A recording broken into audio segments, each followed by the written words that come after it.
My brother is dead, and here you are thinking about such things. I can't believe it. I can't stay with you anymore. My husband Jaden shouted at me during the funeral, but I knew he was just hiding his true intentions. His body carried the scent of a perfume, the same one his late brother's wife always wore.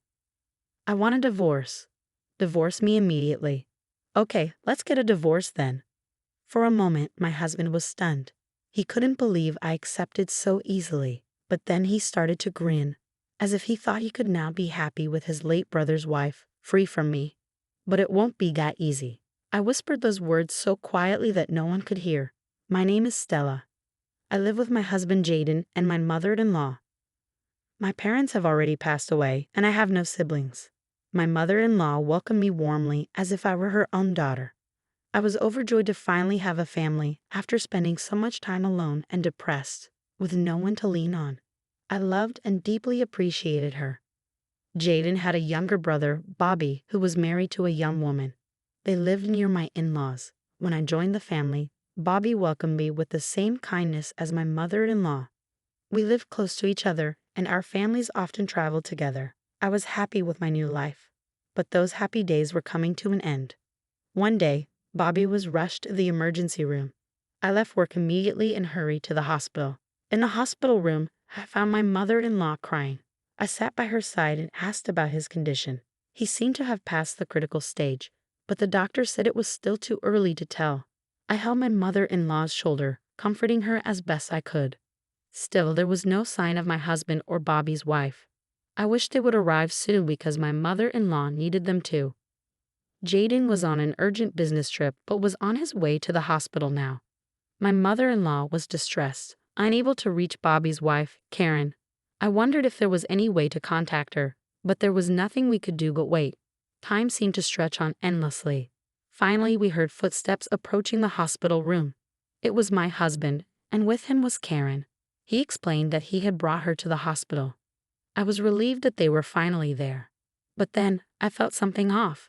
My husband, he smelled different. Was he wearing perfume? The scent was familiar. I looked over and saw Karen holding my brother-in-law's hand. A few days later, Bobby passed away. The wake and the funeral went by without incident, and things settled down somewhat. I noticed that Jaden was taking care of Karen with unusual attentiveness. Of course, she must be in more pain than anyone, having lost her husband, and surely she needed emotional support. But they seemed closer than necessary, even enjoying each other's company. I began to doubt their relationship, feeling guilty for my suspicions. Maybe I was just looking at things the wrong way. After all, it was better for Karen to be happy than to be depressed. So I tried to push those thoughts aside. But perhaps I should have paid more attention. Not long after, Jaden dropped a shocking revelation on me. "I need to tell you something," he said, his voice serious. I was folding laundry at the time. I stopped and turned to face him, sensing the weight of what he was about to say. "Ever since my brother passed away, there's been something missing in me," he confessed. "It's a wound that won't heal, not even when I'm with you." I was shocked, to be honest. I thought I was taking care of my husband in my own way, trying to offer him the same support that my mother-in-law had given me. But it clearly wasn't enough. It hadn't been long since my brother-in-law passed away, and I was trying hard not to show how upset I was. I nodded along, listening to the rest of what Jaden had to say. "But I've met someone who fills that emptiness," he continued. My heart sank as I braced myself for his next words. "It's Karen, Bobby's wife. She's grieving too, and we found comfort in each other. There are some voids that only those who've lost someone can fill." His words were like a dagger to my heart. I tried to deny what I was hearing, to push away the rising panic. "The love of my life is Karen," he confessed. "We just met in the wrong order. Please divorce me." My head spun. What the hell was he talking about? My mind raced back to the hospital, to the moment they had shown up together, both smelling of the same perfume. "Karen is my destiny," he insisted. "I know that now." I felt a wave of disbelief and betrayal wash over me. "You've been planning this for a long time, haven't you?" The words slipped out before I could stop them. "What do you mean?" he snapped. "Are you accusing me of having an affair?" I was taken aback by the coldness in his voice, but I couldn't stop myself from explaining what had been gnawing at me. The perfume, the way he took care of her, how close they had become. The more I talked, the more I laid out the evidence of his infidelity. Jaden's mood darkened, his anger flaring. "We're still grieving, and you're talking about this? I can't believe it. I can't be with you anymore." With those words, he walked away. As I watched his back disappear, the full weight of what he had said crashed down on me. He had just told me that I was not his life partner, and the shock and pain hit me all at once. All I could do was cry. The pain was unbearable, and I felt like I had to do something, anything to keep myself from falling apart. I reached for Bobby's belongings. He had loved photography and kept a meticulously organized album of his photos. I opened it, flipping through pictures of us on trips together. The happiness captured in those photos felt like a distant memory, and I feared I had destroyed any chance of reclaiming it. As I turned the pages, something slipped out from between them, an envelope. A few days later, Jaden and I finalized our divorce. When my mother-in-law learned about Jaden's intentions and the divorce, she broke down in tears and apologized to me.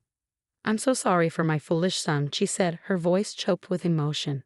"I know you'll find happiness, Stella. Even though we're no longer in the same family, you and I will always be family.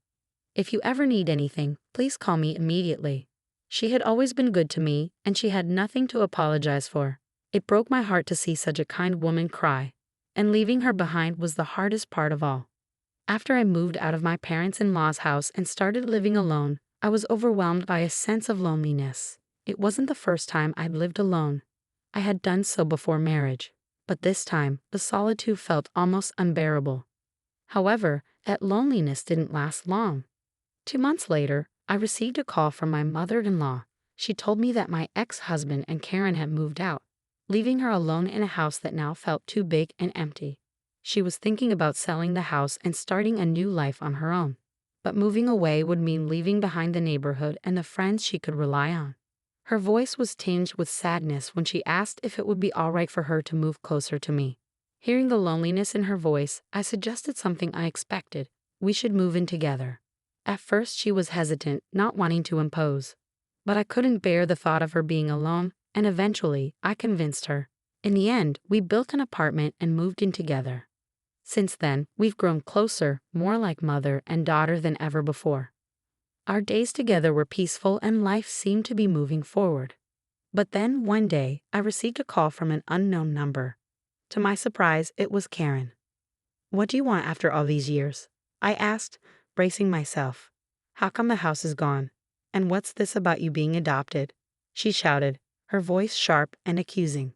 I felt my heart skip a beat at her sudden outburst.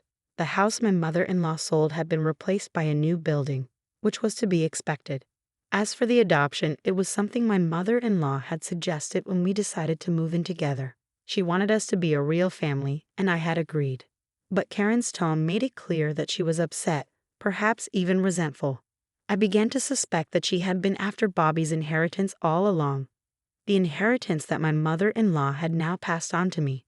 The thought that Karen might have married my ex-husband for Bobby's money crossed my mind more than once. Realizing the time had come to address this, I spoke firmly. "You have no right to tell me what to do. We're not family anymore, and you should be grateful I didn't ask for alimony for the affair, but if you push me, I will." Karen seemed taken aback, but quickly recovered, her voice laced with venom. "You accused Jaden of adultery even before we were together. You made him want to leave you. You should be ashamed of yourself."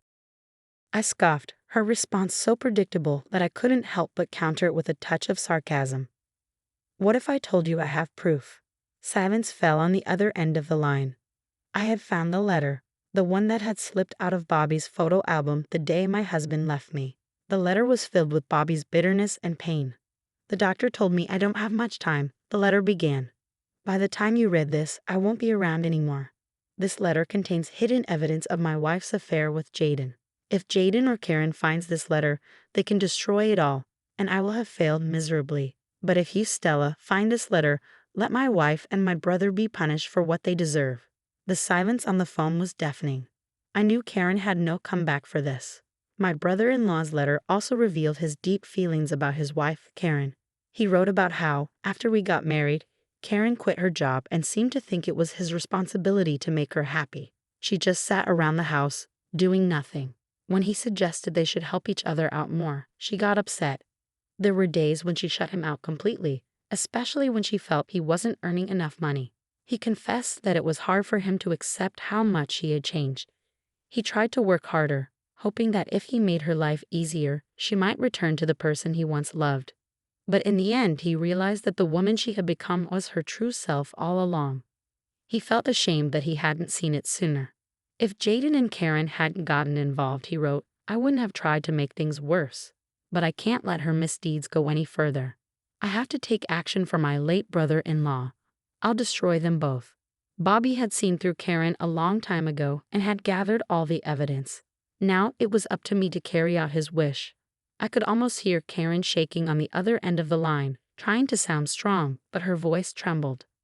There's no way you can ask for alimony now that we're married, she spat. That's a bluff. You're just trying to scare me, but it's not going to work. I'll sue you for blackmail.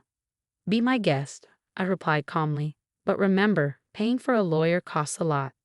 You might think it's a waste of money, but I'm prepared. You seem to have studied the division of property, but you overlooked adultery. So naive. You thought Bobby didn't know anything, didn't you? Karen hung up violently. Later, I filed a claim for alimony against my ex-husband and his new wife through a lawyer. After a while, my ex-husband reached out to my mother. Apparently, he wanted to leave Karen and live with her again.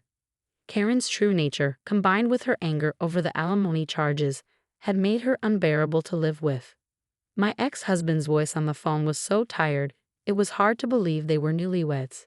Like my late brother-in-law, he had failed to see Karen's true nature. It's amazing what blood can do to you, my mother remarked as she sat next to me, listening to the phone conversation. Come on, Mom, I didn't know she was like that, my ex-husband pleaded. I can't live with her anymore. I just want to be with you and Stella again. What the hell? My mother snapped. You're the one who said she was the one and left Stella. I won't allow a man who hurt my daughter to live with us. If you're really sorry, you'll first pay the alimony. If you do anything to me or Stella, I'll call the police. No, Mom, please, he begged, his voice pathetic. Despite his pleas, my mother couldn't forgive him. But she did offer him a final act of mercy. If you really can't pay the alimony, she said, I'll pay it for you. But in exchange, you must forego all inheritance after my death and never appear in front of us again. He had no choice but to accept. We never heard from him or Karen again. My mother and I continued to live together, finding joy in each other's company. We celebrated our happy moments, comforted each other in our sadness, and even strengthened our bond by working through our disagreements. Bobby, I thought to myself, I've avenged you. Although Bobby and I are no longer connected by blood, the bond I share with my mother is stronger than ever. We'll continue to live happily together as a family.